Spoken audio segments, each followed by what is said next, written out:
So this ministerial dialogue, which is part 2 of the session, actually focuses on climate action and global policies, the role and responsibility of G20 and small island developing states. I would like to invite our ministerial dialogue participants to join us in discussing the responsibility of the G20 and the small island developing states. Our first speaker with us here today is the State Minister of the Maldives, Your Excellency, Honorable Dr. Minister Dr. Abdulla Naseer. Thank you for joining us, Minister of State for Environment, Climate Change and Technology. You have the floor, sir. Thank you very much. Thank you very much.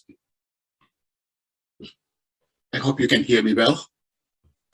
Yes, yes, Your Excellency. Please go ahead, Minister. Thank you. Thank you. Excellencies, distinguished delegates, ladies and gentlemen. Assalamu alaikum, and a very good morning, good afternoon, and good evening to everyone. I would like to bring in the case of the Maldives here into this presentation. The coral reef biodiversity dependent nations within the states, the small island developing states, are the most vulnerable to climate change, mainly due to their small sizes, lack of resources, and their geographic features, special geographic features and characteristics. We are not only confronted with the projected rises in sea level and associated weather events, storms and wave action, but also with the loss of corals, the building blocks of coral reefs and the very existence of our nations. The loss of corals to bleaching is directly attributed to global warming and increased sea surface temperatures. There is unrefuted evidence that oceans are warming up around the world and that coral reefs are the most affected of marine ecosystems due to this warming. And we are seeing massive losses of corals and coral reef habitats and their associated biodiversity due to mass coral bleaching, which has become a common phenomenon around the world. Excellencies, the Maldives is a large ocean state, totally dependent on marine biodiversity. Tuna fisheries and coral reef-based tourism are the mainstay of our economy. Both these industries are directly dependent on healthy reefs. The bait fish, for example, which is an integral part of the way we fish for tunas, is collected from coral reefs. Without healthy reefs, healthy populations of tuna fisheries will be adversely affected. Tourists who visit the Maldives to experience its underwater beauty and diversity of species will also be affected. The reef-building corals on a reef, which creates coral reef islands, also keep them protected from wave action. It is the complexity of the reef habitats around a coral reef island which affects physical protection to the islands. When corals die due to bleaching and other climate-related events, islands erode and make them unlivable in some instances.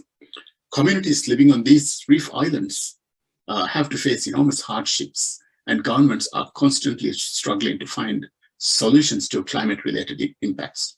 Loss of corals mean loss of habitats, loss of fish habitats, loss of fisheries, loss of many other ecosystems and ecosystem services on a reef. Excellencies, there is very little we can do ourselves at a national level to reverse climate change. We depend on global actions to contribute and honor climate agreements and targets, especially those that reduce emissions and keep the global temperature increases below 1.5 degrees Celsius for coral reefs to survive. Coral reef biodiversity loss is real and evident from many studies. Some studies have already reported that many species of corals may have already perished and lost to recent bleaching events. We need to conduct urgent research and globally representative studies to verify the real loss of biodiversity, of coral reef biodiversity due to climate-related coral reef habitat degradation. Excellencies, ladies and gentlemen, we in the Maldives are fully aware of the dilemma we are faced with. We cannot afford large-scale loss of coral reef habitats and marine biodiversity. We are taking measures to reduce human impacts on reefs through a number of policy interventions. We have an ambitious plan to protect and conserve as much coral reef area as possible through marine protected areas. We believe that it's only through such local conservation efforts that we can increase the resilience of reefs and reef-dependent island communities. We have already protected more than 70 coral reef sites, covering more than 10% of our coral reef area of our reefs, and we continue to do more. The UNESCO Biatoll Biosphere Reserve, established in 2011, has become a great role model for atoll conservation in the Maldives and reef conservation in the Maldives. In the last 10 years since the Biosphere Reserve was established, we've been able to demonstrate the benefits of conservation and management to island communities in Bar Atoll, to demonstrate how they can benefit from biodiversity conservation. And based on the Bar Atoll experience, we've already established last year 2 more UNESCO Biosphere Reserves in Abdulla Atoll and Formula Island in the Maldives. So we have examples to prove that conservation indeed of atolls and establishing them as biosphere reserves works, and we have lessons to learn from the last 10 years. It is a strategic decision of the government to protect representative reef habitats in this manner from each and every one of the 21 atolls in the Maldives. The pandemic has made us realize the importance of nature-based solutions and biodiversity conservation for the sustenance of island communities. We have seen the importance of fisheries and farming and the need for sustainable management of marine resources. Our government is committed to biodiversity conservation in our recovery and resilient plans already.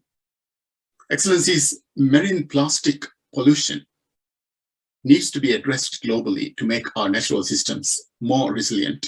Small island nations in the middle of large oceanic expanses are hotspots for marine plastic pollution, and the Maldives is no exception. With high-level commitment, we have launched a single-use plastic phase-out plan in the Maldives this year.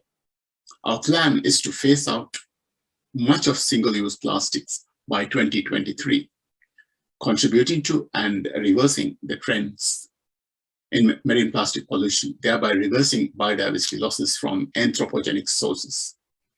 Excellencies, ladies and gentlemen, in conclusion, I can say that it is with our concerted efforts only that we can reverse the continuing trends on biodiversity loss and climate change.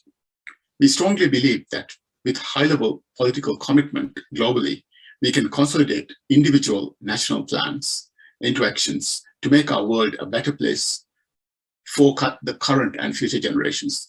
I thank you very much. Thank you very much, Minister Naseer. Thank you.